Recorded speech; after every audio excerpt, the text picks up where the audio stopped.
Hello everyone, welcome back to biology basics. और आज हम बात करने वाले हैं बहुत ही इंपॉर्टेंट टॉपिक के बारे में, जो कि है सेलुलर क्लासिफिकेशन। तो बच्चों, ये टॉपिक इतना इंपॉर्टेंट है कि ये आपके नीट के एग्ज़ाम से लेके आपके CSIR नेट वगैरह जो आप पोस्ट ग्रेजुएशन या देंगे या मेडिकल एंट्रेंस एग्जामिनेशंस में भी ये टॉपिक हमेशा ही पूछा जाता है। तो चलो स्टार्ट करते हैं वीडियो।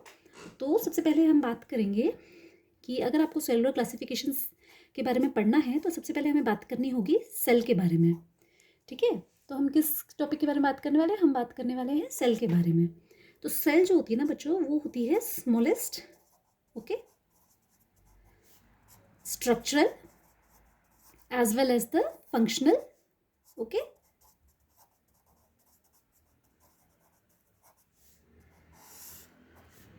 Unit of life. तो आपसे कोई पूछे ना कि व्हाट इज़ द स्ट्रक्चरल और functional unit of the life, तो इसका करेक्ट आंसर है बच्चों सेल। ठीक है, अब सेल की डिस्कवरी किसने की थी ये तो हम सबको ही पता होगा, तो चलो लिख लेते हैं कि सेल जो था वो डिस्कवर किया था रॉबर्ट हुक ने, ओके।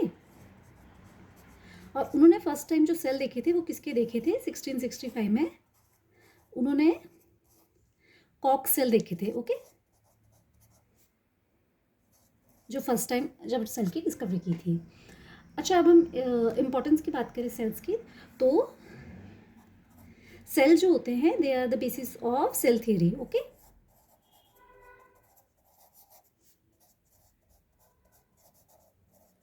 अब बात अगर हो रही है कि सेल थियरी की बात हो रही है, तो सेल थियरी किसने दी थी? सेल थियरी दी थी स्किल्डन एंड स्कावन ने।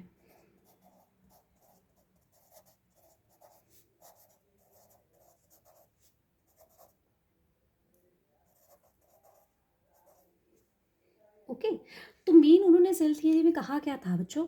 उन्होंने सेल थियरी में ये कहा था कि जो ऑल ऑर्गेनिजम्स होते हैं ना, they are made up of cell. तो हम जल्दी से एक बार सेल थियरी को रिकैप कर लेते हैं, क्योंकि ये बहुत ही इंपॉर्टेंट रहेगा आपको बाकी आगे के टॉपिक समझने के लिए। ठीक है, तो जो सेल थियरी थी उसका फर्स्ट पॉइंट था कि all living organisms, okay,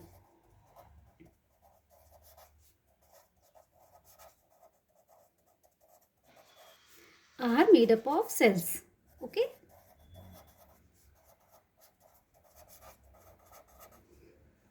second, यही वाली बात कि सेल जो थी वो स्मॉलेस्ट,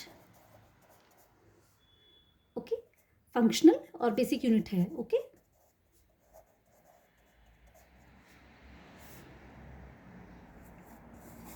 अब इसमें एक और पॉइंट था कि all cells they will arise from pre existing cell, okay. तो क्या बोला गया था कि जितने भी नए सेल होते हैं ना, वो बनते हैं आपके जो पहले के जो सेल होते हैं ना फॉर्म, उनसे ही बनते हैं new cell, according to cell theory, okay.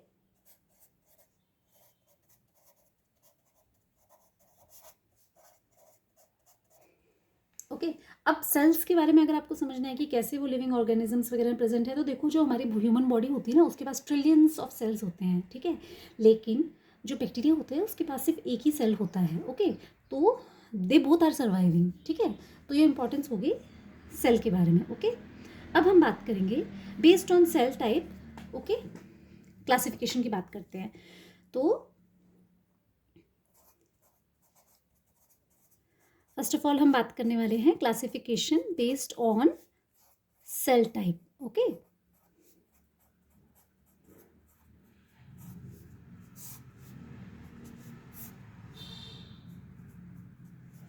So based on sale types आपकी दो तरीके के इंपॉर्टेंट सेल्स होते हैं। एक होते हैं आपके प्रोकैरियोटिक सेल, ओके। तो जो प्रोकैरियोटिक सेल होते हैं ना बच्चों, वो पुराने सेल्स होते हैं, ठीक है। यानी कि वो वेल डेवलप्ड, मतलब लाइक उनमें बहुत ज़्यादा फीचर्स नहीं होते हैं, they are very simple cell, okay. और जो दूसरे तरीके के सेल होते हैं जो कि मोर एडवांस्ड होते हैं, वो होते हैं यूकैरियोटिक सेल, ओके। तो बेस्ड ऑन सेल आपको क्लियर हो गया ना बच्चों, बेस्ड ऑन सेल टाइप की क्लासिफिकेशन में कितने तरीके के जो सेल की क्लासिफिकेशन होती है, दो तरीके की होती है। फर्स्ट होता है प्रोकैरियोटिक सेल, सेकंड होता है आपका यूकैरियोटिक सेल, ठीक है। अब बात करते हैं जल्दी से हम प्रोकैरियोटिक सेल्स की। तो इसके पास नो ट्रू न्यूक्लियस, ओके, इसके पास अपना ट्रू न्यूक्लियस नहीं होता है। तो डीएनए कहाँ होता है? तो इसका जो डीएनए होता है वो न्यूक्लियोइड रीजन में होता है, ओके।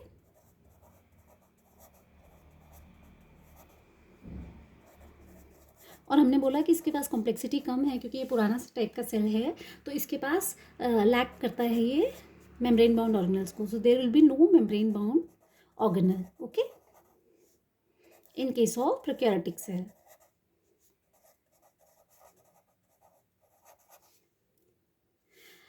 सेल वॉल प्रेजेंट होती है, जो प्रोकैरियोटिक सेल होते हैं ना उनमें सेल वॉल प्रेजेंट होती है बच्चों, लेकिन वो बनी होती है पेप्टिडोग्लाइकन, जैसे कि बैक्टीरिया में, ठीक है, तो वो बनी होती है पेप्टिडोग्लाइकन. और जो मेन मोड ऑफ रिप्रोडक्शन होता है ना वो होता है प्रोकैरियोटिक सेल में थ्रू बाइंडरी फिशन, ओके.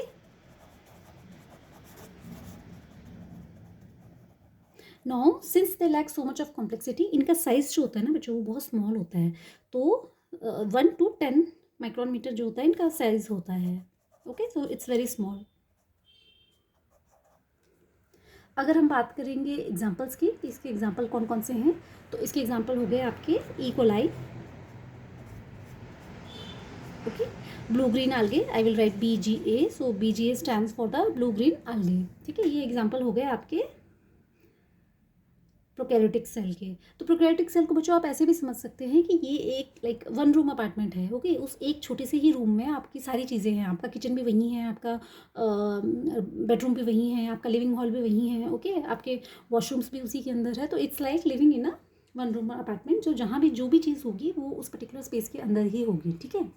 अब हम बात करते हैं डिटेल में यूकैरियोटिक सेल के बारे में. तो जो यूकैरियोटिक सेल होता है, तो यहाँ तो हमने बात की ना कि प्रोकैरियोटिक सेल के पास अपना ट्रू न्यूक्लियस नहीं होता, लेकिन in case of eukaryotic cell they will have their true nucleus, okay, with nuclear membrane.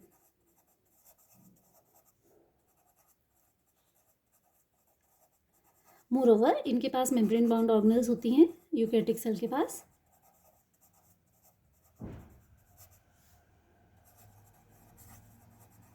जैसे कि आपका माइटोकॉन्ड्रिया हो गया, एंडोप्लाज्मिक रेटिकुलम हो गया, गोल्गी बॉडी हो गई, ओके. इनका जो साइज होता है वो लार्ज होता है.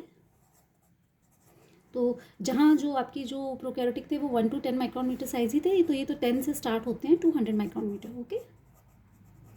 और इनका जो डिवीजन होता है रिप्रोडक्शन वो होता है कॉम्प्लेक्स काफ़ी. तो डिवीजन जो होगा cell division, it can be through mitosis या फिर मेयोसिस के थ्रू,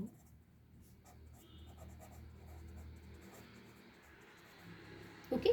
और अगर हम इसकी एग्जांपल की बात करें तो आप इसके प्लांट सेल्स की बात कर सकते हैं, ठीक है. जितने भी प्लांट सेल्स होते हैं they are eukaryotic cell. Then there is a animal cells, okay.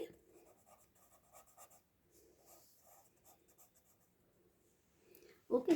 तो आप इसको जहाँ हमने बताया ना कि आप प्रोकैरियोटिक सेल को ऐसा समझ सकते हैं कि ये एक ही 1 रूम अपार्टमेंट है, तो आप इसको सोचिए कि इसमें यूकैरियोटिक सेल में, क्योंकि इसमें बहुत सारे मेम्ब्रेन बाउंड ऑर्गेनल्स हैं, तो आप इसको समझ सकते हैं कि ये मल्टी रूम हाउस है, ठीक है. और हर रूम का अपना एक फंक्शन होगा इसमें, ओके. तो जैसे एक रूम होगा that is specialised for like washroom area ही है आपका, वो एक आपका किचन हो गया है ना. तो इसके पास स्पेशलाइजेशन मौजूद होती है यूकैरियोटिक सेल के पास. सो आई होप बच्चों आपको यहाँ तक प्रोकैरियोटिक सेल और यूकैरियोटिक सेल का के बीच डिफरेंस भी समझ आ गया, उनकी प्रॉपर्टीज़ भी समझ आ गई होगी. तो ये हो गई classification cell based on the cell type. अब हम बात करेंगे classification based on the cell number, okay बच्चों. अब हम नेक्स्ट क्लासिफिकेशन के बारे में बात करने जा रहे हैं, जो कि क्लासिफिकेशन है based on the cell number.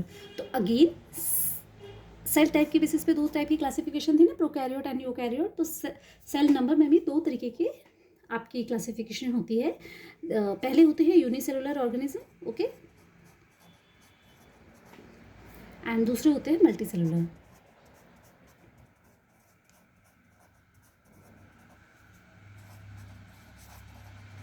Okay. सो ये तो बच्चों नाम से ही क्लियर हो गया कि जो यूनिसेलुलर ऑर्गेनिज्म होगा उसके पास सिंगल सेल होगा. तो हम लोग इसको पॉइंट वाइज जल्दी से समझ लेते हैं. तो जो यूनिसेलुलर ऑर्गेनिज्म होगा ना बच्चों, उसके पास क्या होगा, सिंगल सेल होगा. और वो जो सिंगल सेल होगा ना बच्चों, वही परफॉर्म करेगा जितने भी लाइफ के फंक्शंस हैं, ठीक है. अब क्योंकि जितना एक ही सेल के ऊपर सारी जो जिम्मेदारी है लाइफ फंक्शन को प्रोवाइड करने के लिए, तो इसलिए सेल को एक नेचुरल गिफ्ट है कि वो हाई अडेप्टेबिलिटी है उसकी, ठीक है. उसको बहुत जल्दी वो कहीं भी अडाप्ट कर जाता है.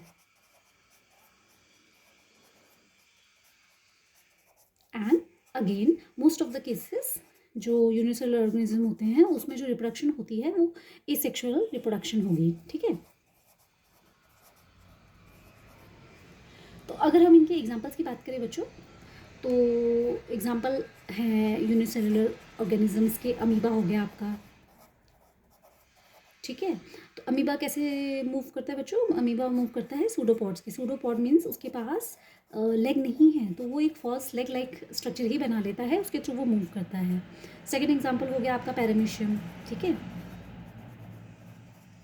तो जो पैरामीशियम होता है वो मूवमेंट होता है, उसकी बॉडी में बहुत सारे थ्रेड लाइक स्ट्रक्चर होते हैं जिसे सीलिया कहते हैं, उसके थ्रू वो मूवमेंट कर लेता है, ठीक है।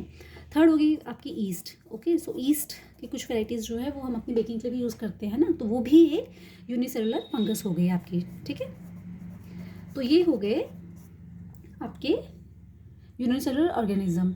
तो यूनिसेलुलर ऑर्गेनिज्म को आप ना इंडिविजुअल देख भी सकते हैं। अगर आप उसको माइक्रोस्कोप के अंदर देखेंगे तो आप डिफ्रेंशिएट कर पाएंगे कि ओके डिफरेंट टाइप के मतलब डिफरेंट टाइप्स के नहीं but different number of amoebas are there, और पैरामीशियम अलग अलग एक यूनिट आपको दिखेगी, ठीक है।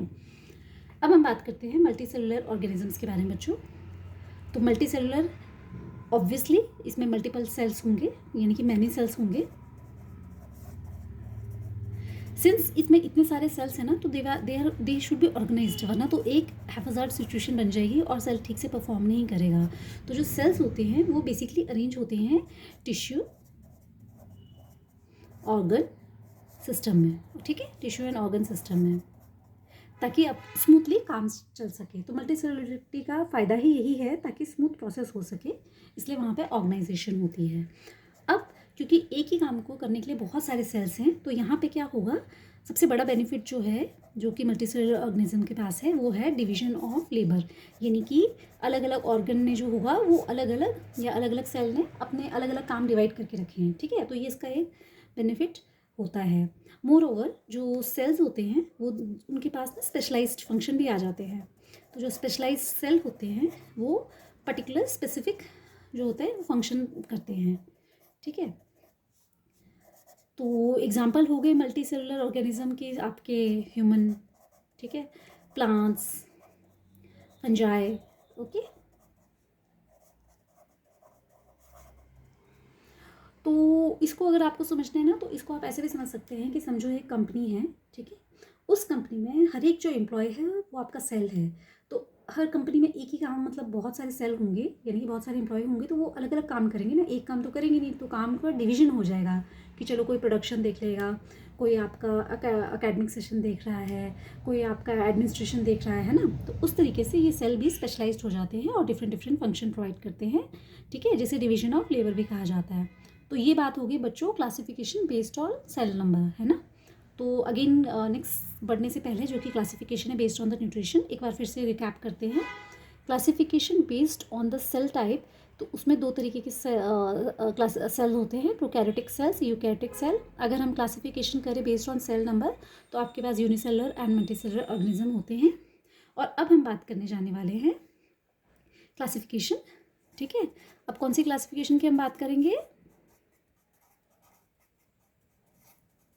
हम बात करेंगे क्लासिफिकेशन की बेस्ड ऑन द न्यूट्रिशन।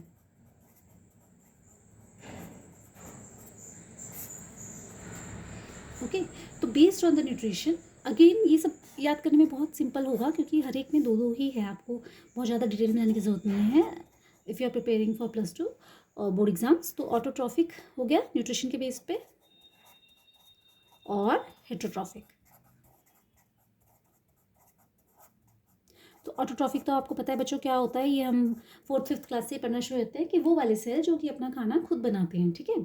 तो चलो हम इनको जरा सा पॉइंट वाइज जल्दी से समझ लेते हैं। ऑटोट्रॉफिक सेल वो होते हैं जो कि सिंथेसाइज करते हैं देयर ओन फूड, ठीक है। अब किस तरीके से सिंथेसाइज करते हैं? Through the process of photosynthesis, okay.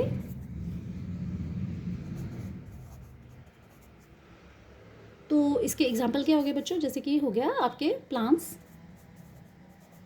या फिर आपके algae, ठीक है। तो ये हो गए आपके ऑटोट्रॉफिक सेल के एग्जाम्पल।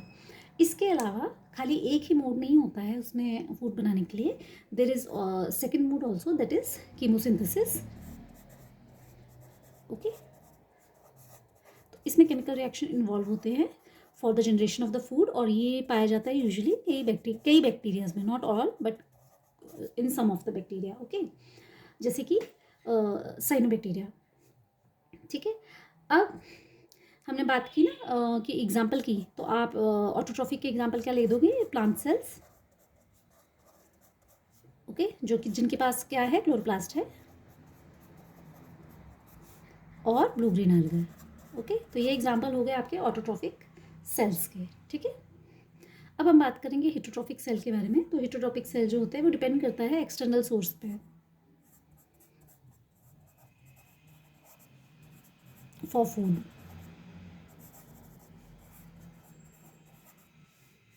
और ये क्या करते हैं? बेसिकली दे विल इंजेस्ट या फिर अब्जॉर्ब करते हैं न्यूट्रिएंट को।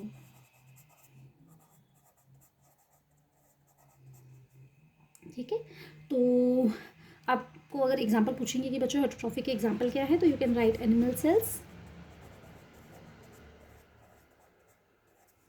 And you can also right fungi. Okay, fungi, fungi, what ever you call. तो इसके और एग्जाम्पल ईस्ट हो गया, मशरूम हो गया। ठीक है, तो बच्चों अगर आपको इसको बहुत ही ईजिली समराइज करना है याद करने के लिए, तो ऑटोट्रॉफिक को आप याद कर लीजिए कि they are like chef. Okay, so chef what chef will do? Chef will prepare their own food. लेकिन जो हेटरोट्रॉफिक हो गए उसको आप एज अ कस्टमर ट्रीट कीजिए। जैसे हम बाहर जाते हैं ना खाने के लिए कभी कभी, तो वो कस्टमर हो गए आपके हेटरोट्रॉफिक सेल्स। ठीक है, तो जो फूड अगर आपका ऑटोट्रॉफिक बनाएगा तो हेटरोट्रॉफिक उसको कंज्यूम कर लेगा। ठीक है, so this is the classification based on the nutrition. तो अब वीडियो क्लोज करने से पहले जल्दी से हम बच्चों बात कर लेते हैं स्ट्रक्चर फीचर्स ऑफ सेल के बारे में। तो जिसमें हम सबसे पहले बात करने वाले हैं सेल वॉल के बारे में। इसको हम नंबर कर देते हैं ताकि आपको इजी याद रहे कि हमने पढ़ा क्या है। तो सेल वॉल होती है बच्चों, वो कहाँ प्रेजेंट होती है? सेल वॉल आपको मिल जाएगी प्लांट्स में, फंजाई में एंड बैक्टीरिया में भी आपको मिल जाएगी। ठीक है, सो बेसिकली सेल वॉल का रोल क्या है अगर आपको जल्दी से याद करना है, तो ये प्रोवाइड करता है आपको सेल को रिजिडिटी। ओके, सेल एक रिजिड शेप में रहते हैं एंड प्रोटेक्शन। ओके, अब हम बात करेंगे सेकेंड स्ट्रक्चर के बारे में, जो कि है आपका सेल मेम्ब्रेन। तो जो सेल मेम्ब्रेन होती है ना, वो होती है सेमी परमेबल, क्योंकि अब हर एक चीज़ को अगर वो अलाउ करेगी तो सेल जो है वो बर्स्ट हो सकता है, कई टॉक्सिक भी उसके अंदर जा सकते हैं। तो वो आपके कंट्रोल करता है एग्जिट एंड एंट्री की और ऑफ सेलेक्टिव मॉलिक्यूल्स। ठीक है, अब बात करते हैं हम थर्ड इम्पॉर्टेंट स्ट्रक्चर की, तो वो है आपका न्यूक्लियस। तो जो न्यूक्लियस होता है उसको आप कंट्रोल सेंटर भी बोल सकते हैं, और वो क्या कंटेन करता है? वो डीएनए कंटेन करता है यूकैरियोटिक सेल्स में। ठीक है, फोर्थ हो गया आपका साइटोप्लाज्म।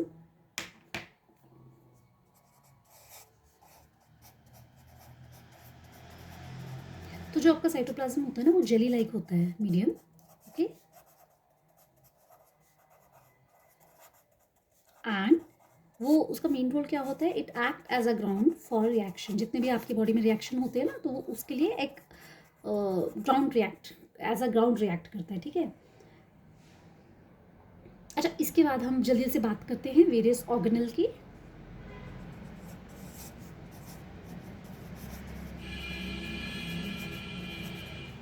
तो सबसे पहले हम बात करेंगे माइटोकॉन्ड्रिया की। I am trying to keep it very simple, ताकि आपको याद करने रिकॉल करने में बहुत ईजी रहे। तो माइटोकॉन्ड्रिया को हम पावर हाउस भी कहते हैं। और क्यों कहते हैं ये हम सबको पता है, क्योंकि यहाँ पे एटीपी प्रोडक्शन होता है। ओके, और एटीपी क्या है बच्चों? एटीपी आपकी सेल करेंसी है। सेकंड हो गया आपका क्लोरोप्लास्ट। तो यहाँ पे आपको पता है कि फोटोसिंथेसिस होता है। इसके अलावा बच्चों आपको ये जानना बहुत ज़रूरी है कि जो माइटोकॉन्ड्रिया एंड क्लोरोप्लास्ट होता है, इन दोनों के पास अपना भी डीएनए होता है थोड़ा सा। ठीक है, अपार्ट फ्रॉम देम बाकी जो होंगे वो तो कॉमन डीएनए होगा, बट इनके पास अपना भी थोड़ा एक डीएनए जो होता है वो रहता है। इसके बाद आता है आपका गोल्गी एपरेटस। इसका मेन रोल है packaging and secretion.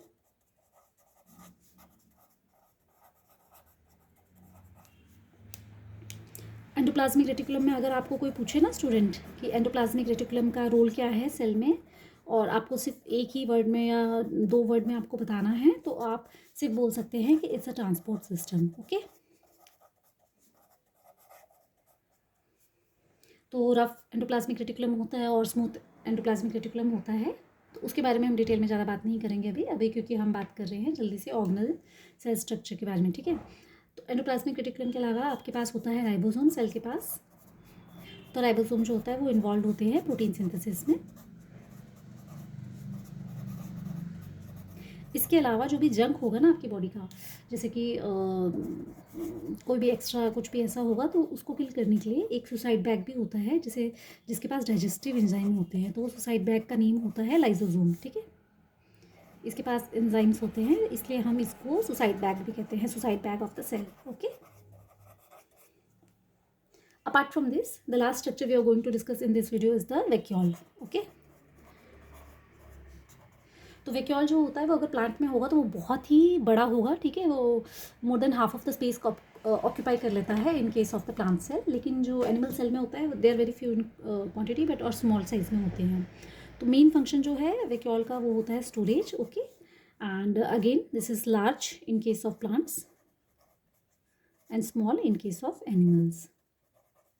So this is all in this video. I hope cellular classification जो होगा आपको क्लियर होगा। And before closing the video, इसके अलावा कुछ स्पेशलाइज सेल भी होते हैं हमारी बॉडी में, जैसे आपके नर्व सेल हो गए, मसल सेल्स हो गए, प्लांट्स में गार्ड सेल्स हो गए, ब्लड सेल्स हो गए, है ना। तो इस तरीके के स्पेशलाइज सेल भी होते हैं, बट उनको हम इस टॉपिक में इस वीडियो में कवर नहीं करेंगे। We will make another video on that. So thank you for watching the video and I hope आपको अच्छे से समझ आ गया होगा ये topic. Okay, thank you for watching the video.